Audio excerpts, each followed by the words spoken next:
everybody. It is time for the big one. Yes, the Lapiplasty Pickleball World Championships right here in Dallas, Texas. It is on, and it's time to look at the draws. And as always, ladies first. And look who we have here. Brooke Buckner. What a year she has had, and she has ascended all the way up to the #2 seed. In fact, looks like she might be drinking a little sip of wine there with the little pinky in the air when she's ripping those two-handed backhands. So what a campaign she's had. She is absolutely deadly in the singles draw. We'll take a look at what she's got to deal with here. And we start with Anna-Leigh Waters. What a campaign she's had across the board, but in singles, just one loss this year.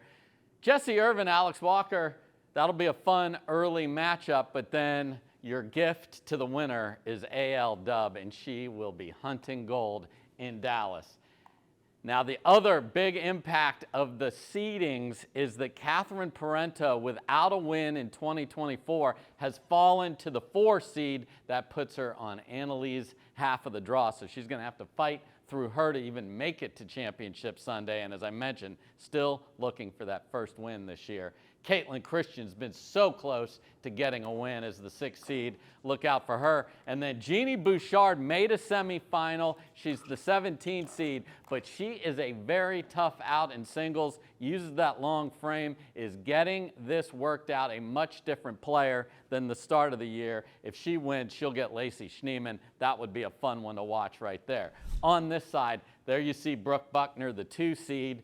The 18 seed is Samantha Parker, Dallas local, going to be playing in her backyard here, and has made a final in Texas earlier this year, so watch out for her. Salome Davidze beat Anna-Leigh Waters in the Texas Open. That is the one loss for A.L. Dubb, so can Salome get all the way to Sunday and get another chance at that? We shall see. Leah Jansen, always lurking, is the 3 seed. But Zoe Wong keeps getting better and better across all divisions. That early round matchup, if they both win their first one, would be terrific. Zoe versus Leah. And then look at this, the 8 and 9. Paris Todd versus Kate Fahey. If they both win their first, that is an unbelievable round of 16 matchup. If we get that one, just don't miss it. And remember, this is a progressive draw, so all the singles happen in the morning. So look for that. Women's singles has been absolute fire all year long. Now let's look at the fellas. And there he is, Q. Guess what? Q got a dub, and congrats to him. We kept calling for it. He got there, so deserving, and you can see the pure joy on his face. No one works harder than him, and he is now a Carvana PPA Tour singles champion. Good for him. There's Fed at #1, and he just got that early hold on the #1 seed and has not let go of it all year long. So consistent. 7 seed, Jaume Martinez Vic. We love when he's on court. He and Fed have had some great battles, but lurking over here is Jack Sock as the 9 seed. Will this be the one where he gets that breakout performance and propels himself all the way to Sunday? We'll see. Connor Garnett's got wins this year. He is the 3 seed. The doctor, Colin Schick, he's going to have to decide, is he going to go back to med school at the end of the year or one more year of pickle? We'll find out what he does. So these could be some of his final moments on tour, and we love having them. And then Donald Young, you want to talk about a guy on the rise. Put the tennis rackets down, got that berth into the finals at the U.S. Open. Tennis and mixed came up just short, but coming in second, unbelievable. The strings are gone, the paddle's going, and he is a terrific singles player. We love watching him. And then Hunter Johnson, you want to talk about a guy who has been on the rise in singles, has a title to his name as well this year. He was a seed in the upper 20s and 30s earlier this year, not because of talent, but because of points that he'd been able to gain, now all the way to the 8. On this side, there's Ben Johns at the top, should be fully healthy. And look at Yates Johnson as the 15th seed. He was playing some of his best pickleball, then had the injury, so he is back. We'll keep an eye on that, see if he's going full go. Dylan Frazier won our first slam of the year at the Masters. Can he do it again? We'll find out. Tyson McGuffin is always there. He's been battling some lower body injuries, has had to scratch from singles, but there he is as the 4 seed, and then there's Q as the 5 seed. He could win a lot of singles over the next 24 to 36 months, and it could be in the next 2 weeks as well. So watch out for Q. So men's singles, also very good, and again, in the morning with the progressive draw format, meaning we will play 1 round at a time starting on Tuesday with the round of 64. Now, on to mixed doubles. Look at this duo, Vivian David and James Ignatowicz. I love the photography here from our media team, and I love this team. Can they do damage? We shall see. Let's look at the draw. At the top, there they are, the 1 seed, Annalee and Ben. 1 loss all year long. Such a dynamic team. Now in their section is Julian Arnold and Lauren Stratman, who have had some terrific results. They don't play together all the time, but when they do, it can be absolute fire with Andiamo screaming everywhere. So look out for them. The 6th seed is Catherine Parento and Riley Newman. Catherine's been playing with a few different partners after that first half of the year, where she played exclusively with Jack Sock. She has gotten much better results. Will she and Riley find it? If they do, they're going to have to bring their best, but because of where they are in the draw, they would play a quarterfinal with Annalee and Ben if both teams get that far. So that will make their job that much tougher. McGuffin, Maggie Brosh, a very good team as the 11 seed. And then here's my favorite team in the entire draw, Q and AB. That's right, Kwong is playing with Anna Bright. I cannot wait to watch this. Get your movie theater butter popcorn ready for this team. I can't wait to see if they just blow everybody up. Now, what will be interesting is if Callie Smith and Jack Sock work their way over and we have a battle between those two. Obviously, no win is guaranteed just because of your seed, but if they run into each other into the round of 16, my goodness, that will be fun. Also down here, Deckelbar, Tina Pisnik, the most consistent team ever since they started playing. They make quarters and semis like the sun rises and sets. They are terrific. They know which role each player is playing, and they just have tremendous chemistry on the court. Terrific 7 seed. And then Gabe Tardio's been wonderful on the back half in men's doubles and in mixed with Jesse Irvin. Now he's got Lacey Schneeman by his side. That is a dangerous team, and that is a 12 seed. On this side, J-Dub and Georgia, brother-sister duo, just fantastic all year long. They could easily win the title. Much deserved 2 seed.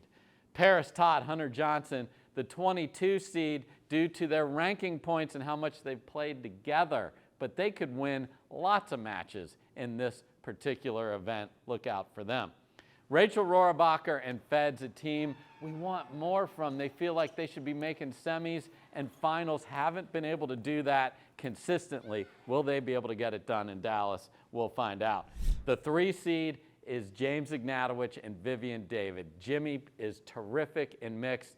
Viv is so good, locking down the right side with that 2-handed backhand counter that is absolute money. I cannot wait to watch them. We also have a very fun team over here. Jaume Martinez, Vic, and Hurricane Tyra Black. Showtime, defense, fun shots. Don't miss their matches. And then we got a Battle of Dallas. We got Yvonne versus Noah. We got Leah Jansen, Marcella Honus in there as well. So who's going to have bragging rights? These are a couple of dudes that practice at Brookhaven Country Club, and they will now be battling on the 20x44 for a win. Will they put on a show for their locals? I think they will.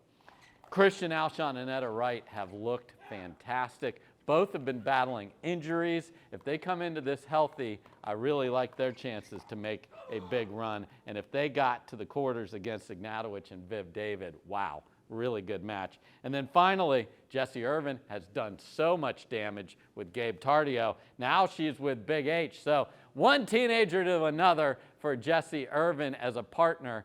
That is a team that can do well. These are a couple of players that support each other a lot, even when they're not partnering together. So that will be a locked-in, good chemistry team. Mixed is going to be absolutely fantastic. And with the progressive draw, mixed comes in the middle of the day as you tune in all week long. Now on the women's doubles team, I'm gonna go teams to watch, because when these four ladies are on the court, it is absolute fire. 12-10 in the fifth, the last time AL and CP got it done. Now, they have a lot of work to do to get to yet another rematch, but we'll be seeing if they get that far. Let's look at the draw. And there's CP and AL Dub, 2 losses ever playing together, both to Rachel and AB. They are going to be focused and hungry to get back to Championship Sunday. On their section here, the 8 seed, Georgia Johnson, Vivian Glosman, very good. The 9 seed, Lauren Stratman and Jessie Irvin, a couple of the veterans of our game. They are tough, and they could play a couple of the tennis stars coming in. Jeannie Bouchard paired up with Caitlin Christian. Can they make some noise in women's doubles? The 4 seed is Lucy Kovalova and Callie Smith. They were terrific when they first came together as a partnership, looking to rekindle some of that magic and make a run to a semifinal or further in Dallas. The 5 seed, Leah Jansen, Tina Pisnik, they have a win together in Texas, so can they get it done? Again, they're certainly capable from a talent standpoint. Now on this side of the draw, there's AB and Rachel. They want another shot at Catherine and Annalise, so close losing by just 2 points, 12-10 in the fifth. Lacey Schneeman, Vivian David, they can make a run for sure. And then Etta Wright and Megan Dazan, the 3 seed. They've struggled with injuries. They have not played at the height of their powers much in 2024 when paired together. Will this be the week when we see it? Because they are a dynamic team when they're going full blazes. Hopefully that happens in Dallas for them. The 7 seed, we have loved watching Hurricane Tyra Black and Elise Jones because defense can win championships. I'm from the land of the steel curtain. They keep getting the ball back. It's unbelievable. Their matches get the crowd going bananas. I can't wait to watch them again. If they run into Brooke Buckner and Zoe Wong in that round of 16, if they both win, that will be awesome because the firepower will be coming at them from Zoe and Brooke, and the defense, and don't sleep on the offense of Tyra especially. That'll be a great matchup of styles. Don't miss that one early on in women's doubles. So women's doubles, a lot of people say, is their favorite event, and this one looks spectacular. Now, on to the dudes, and look at this first-time pairing. Big H, looking as big as he ever has there, with Riley Newman. Can they find the chemistry and go wreck people? The talent and the ability certainly is there. Let's see who they're going to run into to get to Sunday. Ben and Colin Johns are back on the top of the mountain. They've had a nice resurgence, and they are looking to keep that going. Now, they could play a very interesting team early on. The 14 seed, couple of the youngsters, CJ Klinger and Kwong Duong playing together. So you're going to have a lefty. You're going to have all that firepower of Q. Wow, that is going to be a good one. Again, that would be round of 16 if they both get that far. Jimmy and Christian. They love to pick at each other on social media, but guess what? They say, you know, we're going to put the beef aside and go play, and they're so talented also in Ben and Colin's section of the draw, so that you're going to have to earn your way out of that to the semifinals. Down on the bottom, why, Dave, do you have the 35th seed highlighted? Because Big John Isner is jumping in. That's right. He is going to play with Wes Burrows as the 35 seed. Can he get a win? John lives here in the Dallas area. He would love to get that W. If he does, Jaume Martinez, Vic, Tyson McGuffin, who have made a run to a final, would be waiting. So that's that side. Over here, J-Dub and Dylan looking to get it cranked back up again and make another Sunday. They are so good for so long, had a little dip for a few tournaments, but they're right back playing some terrific pickleball.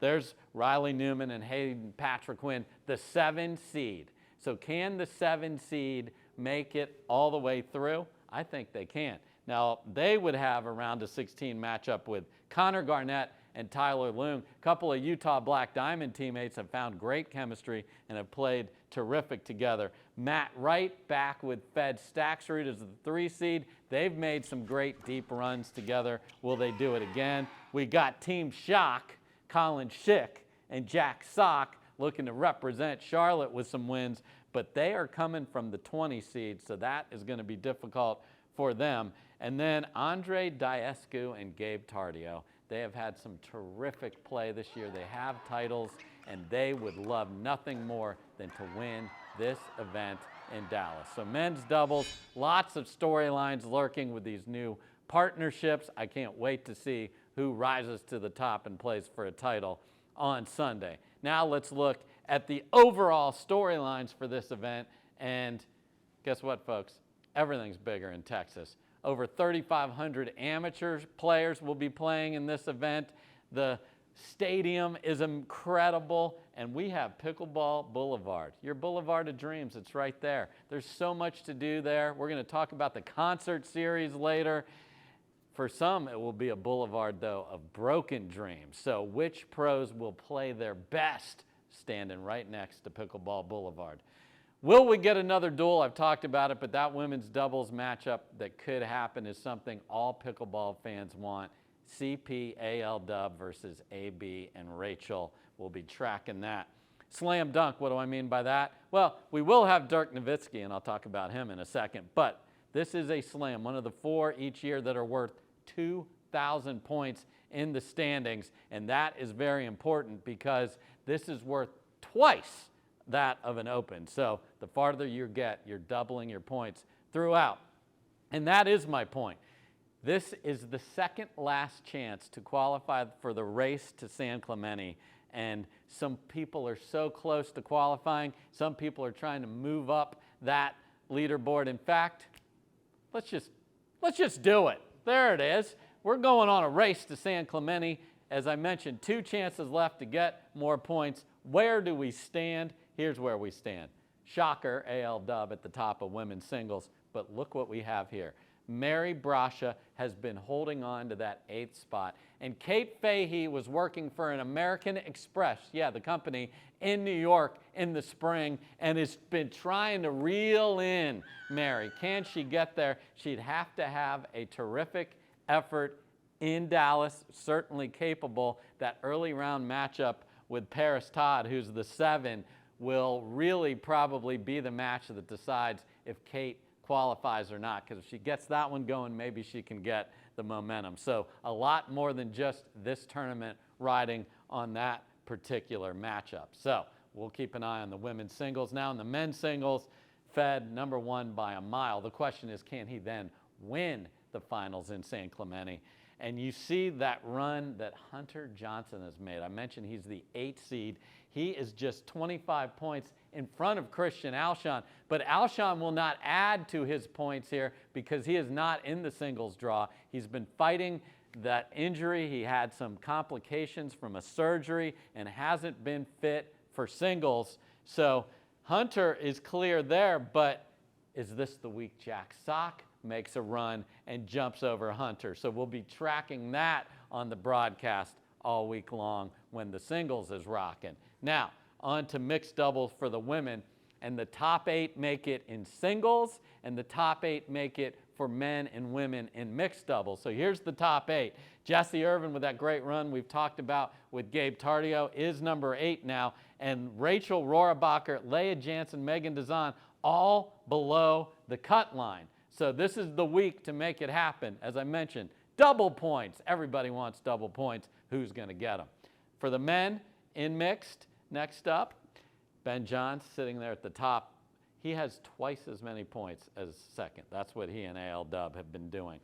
But look at how tight it is down below. Tyson McGuffin just 50 points in front of Big H, and Riley Newman lurking down below in the 10th spot, and Gabe Tardio right there in 11. So again, can you play great and get all the way to Sunday? Because you pick up the big points when you get to the quarters, when you get to the semis. Even that bronze medal match could be the difference. So really tight at the cut line with the mixed doubles. Next up, we've got women's doubles. And it's like we wrote a book or a story. Look at this Kawamoto tragedy.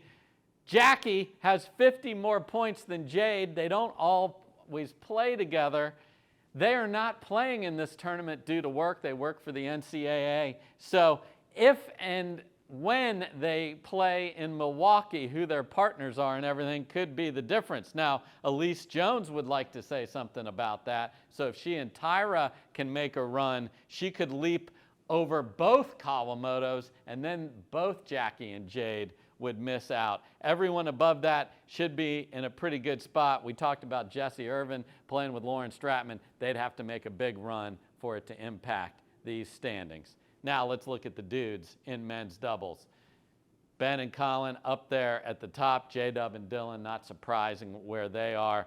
Three-way tie for 10th. They're all in a good spot. But down at the bottom, look what we have.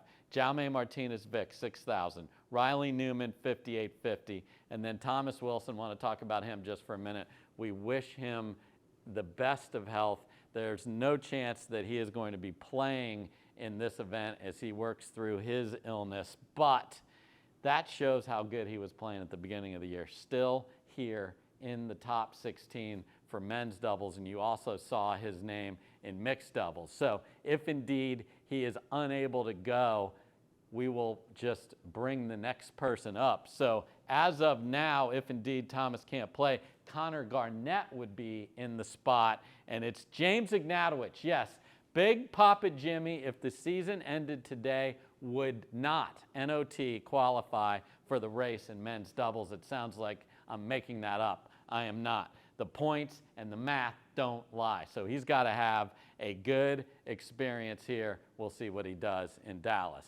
So those are the race updates. So you're going to have trying to win a slam, trying to qualify, and then there's so much more going on. Look at this. I told you Dirk's coming into this show. Well, there he is. He was in our Celebrity Showdown last week. This will be Thursday night, and we're going to have all sorts of stars playing. We got Jason Kidd, keeping with the Dallas Mavericks theme. We've got Adrian Peterson. Yeah, Boomer. I heard you out there. And so many more ready to just get out there and get things done. John Isner will be a part of this as well, playing in the main draw, as I mentioned. So this is going to be fun to see how these pros mix in with these superstars from other sports. And there is no bigger hero in Dallas than that dude. And he has got a little tennis background, so he can absolutely hit the pickleball, and one of the finest gentlemen you'd ever want to meet. So that's Thursday night. We got all sorts of other activities. We're going back to Bainbridge Island. We got a wooden paddle tournament on Tuesday, November 5th. We also have glow in the dark. It's explosive. Yeah, you can get that going on in the evenings of Tuesday the 5th and Wednesday the 6th.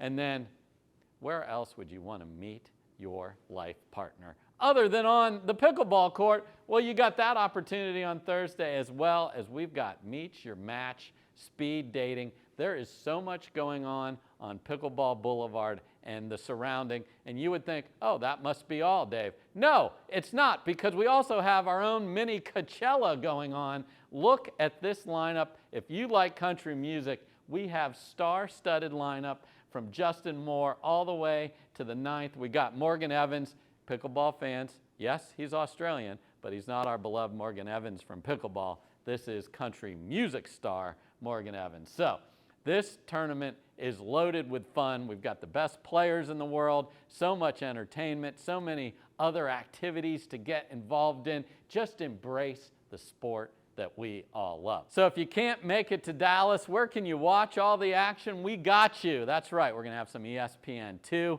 some Tennis Channel coverage, and of course, Pickleball TV and Teaser. There is an app coming out very soon that is going to be revolutionary for our sport. I can't wait for that. You're going to be able to watch all your stars right on your phone, up to 6 courts. Yeah, that's what I'm talking about. It is a great privilege for me to get to call the action at this Grand Slam, the Lapiplasty Pickleball World Championships. It starts on Tuesday. Cannot wait. We'll see you there. Peace.